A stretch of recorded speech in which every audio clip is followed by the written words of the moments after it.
দিনাজপুরে দ্বিতীয় দিনের মতো চলছে মনোনয়নপত্র যাচাই বাছাই। জেলার ৬টি সংসদীয় আসনে ৪৮টি মনোনয়নপত্র দাখিল করেছিল প্রার্থীরা। জেলা রিটার্নিং কর্মকর্তা কার্যালয় থেকে সরাসরি যুক্ত হচ্ছেন প্রতিনিধি ভুবন সেন। ভুবন, ৬টি সংসদীয় আসনে মনোনয়নপত্র যাচাই বাছাই চলছে। কয়টি সংসদীয় আসনের মনোনয়নপত্র যাচাই বাছাই শেষ হয়েছে? কতজনকে বৈধ ঘোষণা করা হলো, কতজনেরটা বাতিল ঘোষণা করা হলো, একটু বিস্তারিত জানাবেন।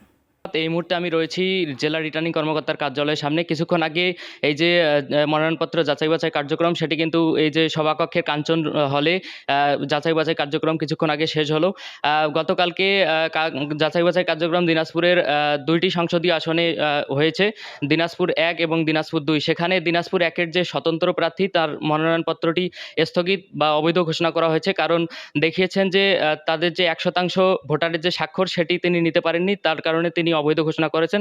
কিছুক্ষণ আগে এই দিনাজপুর ৩ আসনের মনোনয়নপত্র যাচাই বাছাই কার্যক্রম শেষ হয়েছে। এখানে যিনি বেগম জিয়া যেহেতু এখানে মনোনয়নপত্র দাখিল করেছিলেন, তিনি তার মৃত্যুর পর এখানে দোয়া মাহফিলের মধ্য দিয়ে আজকের যাচাই বাছাই কার্যক্রম শুরু করে।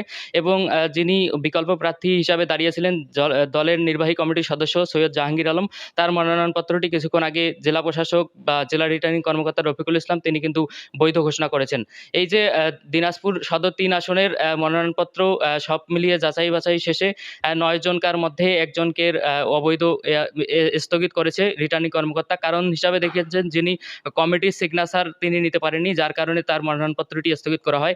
এবং কিছুক্ষণ আগে এই দিনাজপুর সদর ৩ আসনের মনোনয়নপত্র যাচাই বাছাই শেষ হয়েছে। আর কিছুক্ষণ পর কিন্তু দিনাজপুর ৪ এবং দিনাজপুর ৫ আসনের মনোনয়নপত্র যাচাই বাছাই কার্যক্রম শুরু করবে বলে জানিয়েছে জেলা রিটার্নিং কর্মকর্তা এবং জেলা প্রশাসক রফিকুল ইসলাম। মুন্নি।